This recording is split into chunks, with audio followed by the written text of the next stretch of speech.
The invisible haircut. Have you ever looked at your reflection and whispered, "Where did she go?" Not the young woman you once were, but the woman who used to feel radiant. The woman who felt beautiful in her own skin. The woman who used to put on lipstick just because. Who let her hair down literally and didn't second guess it. And now you stand in front of the mirror, tugging at a strand of hair, wondering, should I cut it? Should I just let it go? You're not alone. For so many women over 50 or 60, there comes a quiet moment. A moment where we question if we're still allowed to express ourselves through style. If long hair still looks right on us. If we're holding on to something the world has already decided we've outgrown. Because somewhere along the way, someone decided that after a certain age, long hair is inappropriate, unflattering, desperate. So we start asking ourselves, am I trying too hard? Do I look silly? Am I invisible now or just outdated? And the most painful part, this question doesn't come from our hearts. It comes from what we've been told. By society, by media, by well-meaning friends, even by strangers and stylists who glance at our silver strands and say, "Let's go short." It's more age-appropriate, but when did age-appropriate become a code word for less visible? For less joyful, for less you. Let's get honest. For decades, we've been told to fade quietly, to wear muted colors, to cut our hair short, to step back from the spotlight. And many of us did it, without questioning why. But here's the truth. You don't owe the world silence. Not now, not ever, especially not when it comes to your identity. Because this isn't just about hair. This is about 1,000 little ways we disconnect from who we were. Because someone else decided who we should become. So today I want to ask you something different. What if your hair still matters, not because of how it looks, but because of how it makes you feel? What if your reflection could show you strength again? Softness, femininity, confidence. What if you didn't have to choose between being age-appropriate and feeling fully yourself? In this conversation, we're not just talking about long hair. We're talking about freedom, voice, visibility. Because after 50, you haven't disappeared. You've just started seeing the world more clearly. And now it's time the world sees you too. The myth of age-appropriate beauty. What if the rules we still follow after 50 aren't for us? They're against us. Recall that moment when you stood in front of the mirror and wondered if you should cut your hair. Now ask yourself, where did that question come from? Because if you truly loved your hair, if it made you feel like you, would you even ask? Chances are someone else planted that seed. Someone told you there's a right way to look at this stage in life. That long hair is for the young. That soft lines must be hidden. That beauty has a deadline, and it passed when you turned 50. These messages didn't come from your heart. They came from culture, media, magazines, and yes, from generations of women who were taught to disappear gracefully. They called it dignity. They called it maturity. But if we're honest, what they really meant was obedience. They wanted us to be tidy, manageable, silent. Think back to the images you grew up with. Women over 50 in old commercials wore tailored suits, short perms, and neutral lipstick.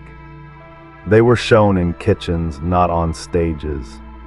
In background roles, not front and center. And always put together. In a way that made sure no one looked too closely. So where did this myth of age-appropriate beauty come from? It didn't come from women. It came from a world uncomfortable with women aging out loud. Because when a woman in her 60s walks into a room with long silver hair flowing freely, it challenges everything. It says, I'm still here. I'm still visible. I still love who I see in the mirror. And that kind of confidence, it disrupts the system. You see, age appropriate was never about style. It was about control. It told us not to be too loud, too bold, too expressive. It told us that femininity fades with time, and that we should help it disappear quietly. But here's the truth. Femininity doesn't fade. It evolves, and style isn't something we age out of. It's something we carry with us, if we choose to. So why do so many women fall into the trap? Because the myth is comfortable. It tells us what to wear, how to cut our hair, what colors to avoid, how long our skirts should be. It takes away the burden of choice, but it also takes away the joy. And when you lose joy, you lose life, not just in your appearance, but in your spirit. And that's what we're reclaiming today. Not just your hair, but your freedom to define beauty for yourself. Because here's what's age appropriate. Whatever makes you feel alive. Whatever makes you smile at your reflection. Whatever brings you back to yourself. That might be long hair, a red dress, bare arms, bright lipstick, silver strands. Or even a full face of makeup just because it's a Tuesday. You don't owe anyone an explanation. And you certainly don't owe anyone permission to be radiant. In fact, some of the most iconic women in the world didn't follow these rules. They rewrote them. Think of Cher, Diane Keaton, Christy Brinkley, Tina Turner. They didn't ask if it was appropriate, they asked if it was them. And that's the question I leave you with now. What if you stopped asking, is this right for my age? And started asking, is this right for me? Because the only person who gets to define your beauty from here on out is you. Memory in every strand. They say it's just hair, but for many of us, especially after 50, that couldn't be further from the truth. Because hair holds memory. It carries the scent of the summer you fell in love. The feeling of your mother's hands brushing it out at night. The freedom of wind whipping through it as you danced barefoot in your 20s. The pride of wedding days, baby showers, job interview, even the quiet strength of brushing it out yourself. After a season of loss, every strand is a thread to who you were, and who you still are. So when someone said, it's time to cut it, what they often don't see is everything that hair has seen. They don't see the baby you cradled with it cascading over your shoulder. They don't see the moment you stood in the mirror at 41, post-divorce, and let it down for the first time in years, reminding yourself you were still alive. They don't know how long it took to grow it back after chemo, how it felt to tie it up before saying goodbye to someone you loved. Because to them, it's just a style, but to you, it's your story. And for many women over 60, growing their hair again isn't about vanity.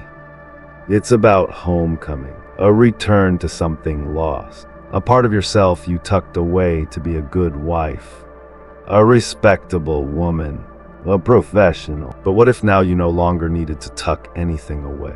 What if your long hair is the quiet resistance that says, I'm not disappearing, I'm still here, and I'm still me? One woman once told me, I didn't grow my hair long to look younger. I grew it because I missed her, the version of me I abandoned somewhere in my 40s. That hit me like a wave, because maybe that's what this is really about. Not fighting age, not chasing youth, but reuniting with a part of ourselves we weren't ready to say goodbye to. You say, when you walk through life always doing what's expected, cutting your hair, toning it down, dressing appropriately, you don't just lose style. You lose voice. You lose memory. You lose access to your own reflection. And then one day, you catch a glimpse of yourself in the mirror. Your hair's longer than it's been in years.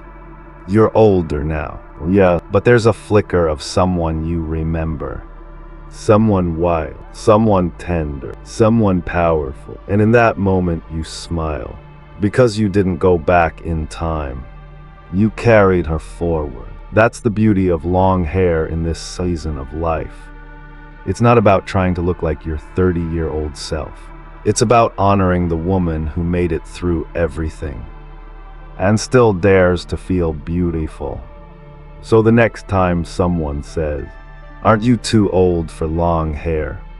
you can smile softly and say, "I'm not too old for me," because your story is still unfolding. And sometimes, the best way to tell it is to let it grow. Does long hair still flatter you? Here's the question that stops so many women in their tracks. Does long hair make me look older? It's usually whispered, almost with guilt, as if the desire to hold on to something beautiful needs to be justified. And it's not just your voice asking it. It's the stylist who gently says, "We should go shorter. It'll lift your face." It's the friend who says, "I used to love long hair too until I hit 60. It's even your own reflection some days, when you're tired and the strands fall a little flat, and you wonder if they're working against you now. Let's pause that doubt for a moment. Let's pull it apart gently, strand by strand, because here's the truth. It's not the hair's length that ages us. It's the disconnection from care, from style, from ourselves. Yes, our hair changes as we get older. It may thin, dull, go gray. But that doesn't mean it stops being beautiful. It just means it needs to be signed differently and loved differently. Think of it like a silk dress, left wrinkled in the corner. It looks tired, but with a little steam and intention, it becomes a showstopper. Hair is no different. Let's take two women.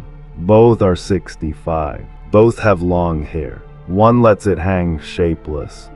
No layers, no shine, no energy. The other softens hers with texture, layers, movement. A subtle wave here, a touch of silver gloss there. Same length, two entirely different filings. Because what flatters you isn't measured in inches. It's measured in intention. Long hair, when thoughtfully shaped, can soften the jaw, create movement, and bring attention to your eyes, your cheekbones, your smile. It gives you options, updos, low bun, half up twists, each one telling a different story. And contrary to popular belief, long hair can actually be more forgiving. It hides what shortcuts expose.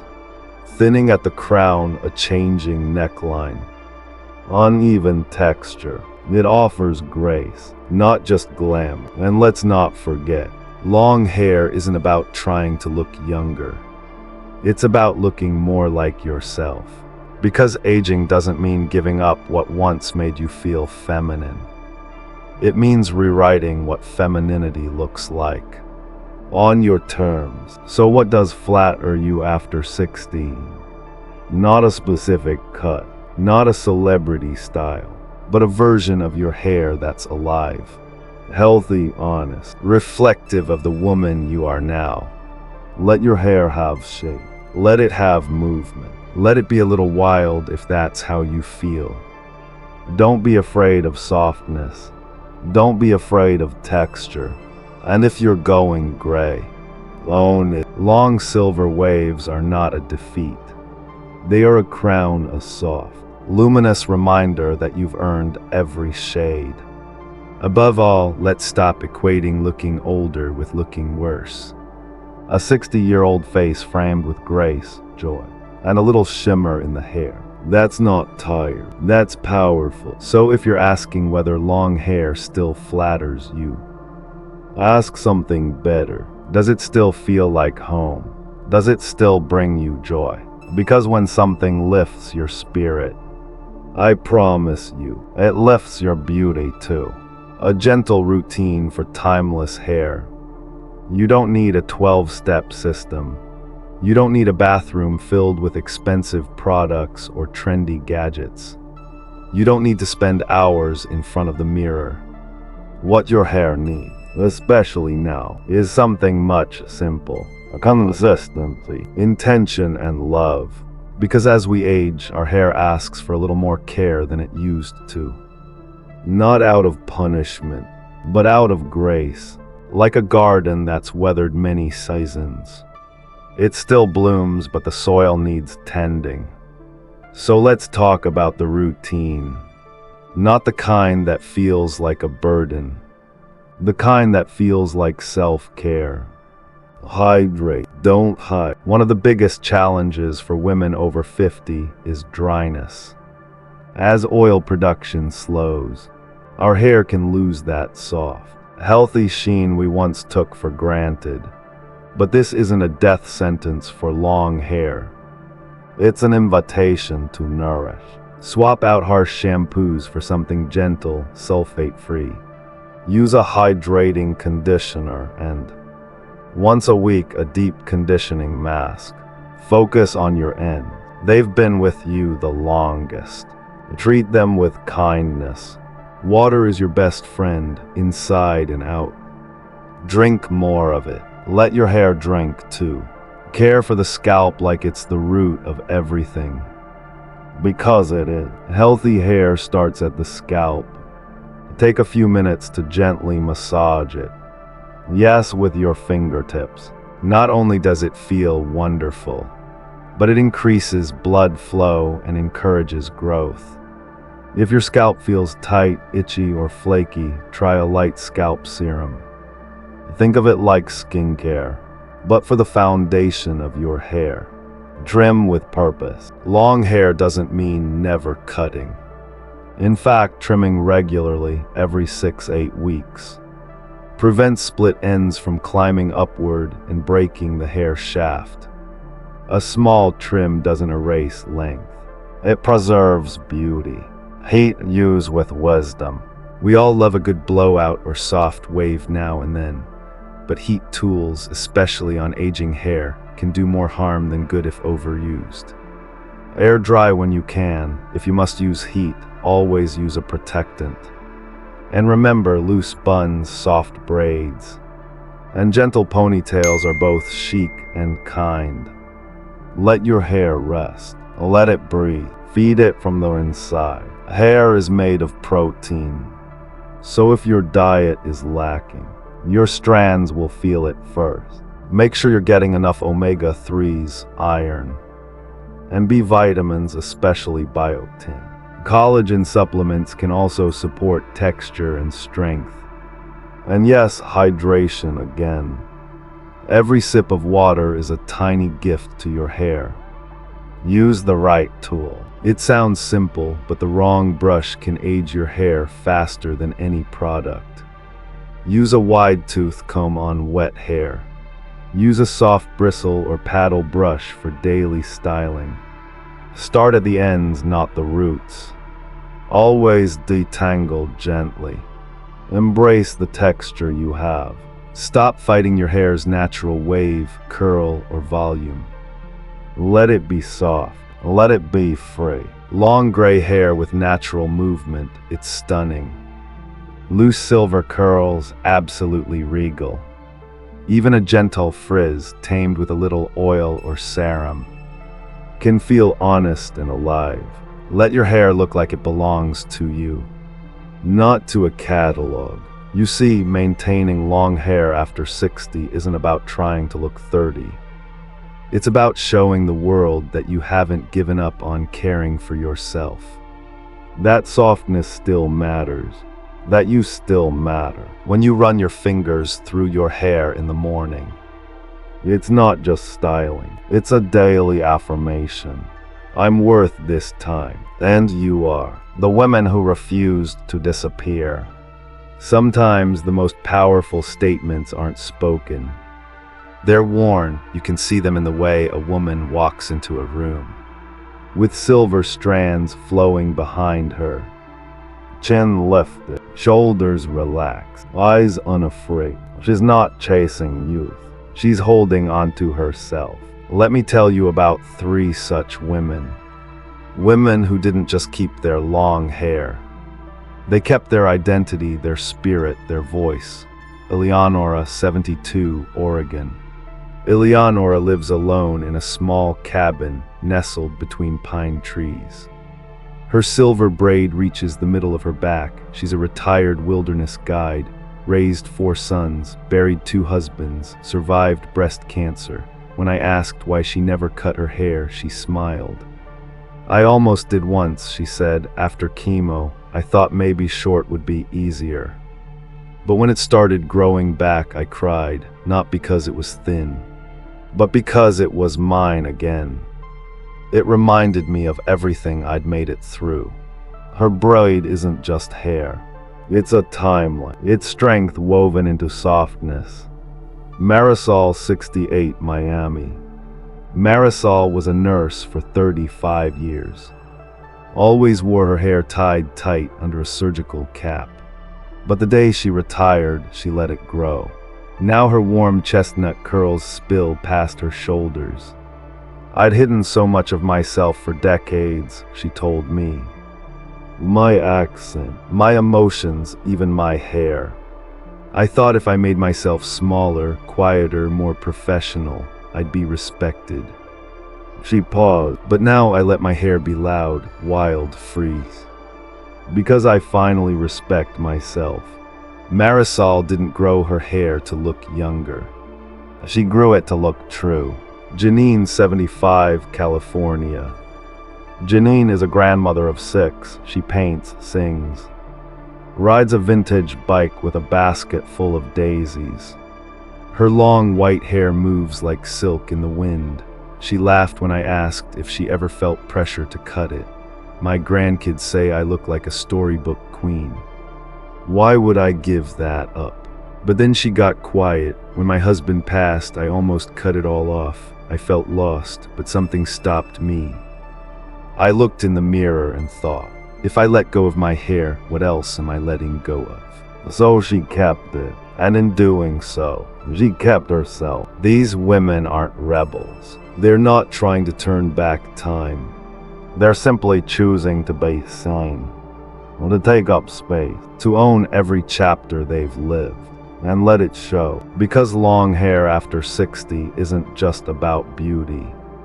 It's about defiance. Defying the rule that says women must disappear quietly with age. Defying the fear that softness is weakness. Defying the myth that only the young are radiant. Each strand they wear is a declaration. I have lived, I have endured, I still matter. And maybe, just maybe, that's what makes them glow. Not the hair itself, but the fact that they chose it, on purpose, for no one's approval but their own. So if you've ever felt the tug to cut your hair, not because you want to, but because you feel you should, pause and ask yourself, am I making myself smaller for someone else's comfort? Or am I ready to stay visible, just as I am? Because your story isn't over. And if your hair still feels like part of that story, then let it grow, let it shine, let it whisper every chapter you've survived. It's not about the hair, it's about the woman wearing it. So now we've come full circle. From the moment you stood in front of the mirror and quietly asked, should I cut my hair? To all the stories, the memories, the reasons you've been told to let it go. And the truths that gently remind you, you never needed permission to keep it in the first place. This wasn't a video about hair. Not really. It was about the quiet ways we give up pieces of ourselves. Not because we want to, but because we've been conditioned to think it's what's expected. It was about beauty, not the surface kind, but the kind that grows deeper with every year. Every scar, every silver strand. It was about choice, about whether you still get to define what makes you feel radiant, alive, visible. And it was about voice, because here's what no one tells you. Sometimes, the most radical thing a woman over 60 can do is to still care about how she looks, still care about what she wears, still care about the way the breeze moves through her hair as she walks with her head held high. Because caring does mean you're vain. It means you're present. It means you're not done showing up in the world. And why should you be? You've raised families. You've survived heartbreak. You've started over, maybe more than once. You've lost people. You've kept going. So no, you're not too old for anything. You're not too old for long hair. You're not too old for color or lipstick or soft waves down your back. You're not too old for freedom. You're right on time. And maybe your long hair, whether you wear it loose in braids or tied up in a soft bun, isn't about looking young. Maybe it's about looking like you. You, the woman who still has chapters left to write. You, the woman who still deserves to see her reflection and say, yes, there she is. Because at the end of the day, it's not about the hair. It never was. It's about the woman wearing it. The woman who refuses to fade. The woman who still chooses softness, still believes in beauty, still wants to feel like herself. And that woman, she's unforgettable. So wear your hair however you want. Wear it long, wear it proud, wear it like a love letter to every version of you who once thought she had to disappear. And next time someone tells you what's appropriate for your age, you can smile and say, I'm not trying to be appropriate. I'm trying to be me. And that, my dear, is always in style.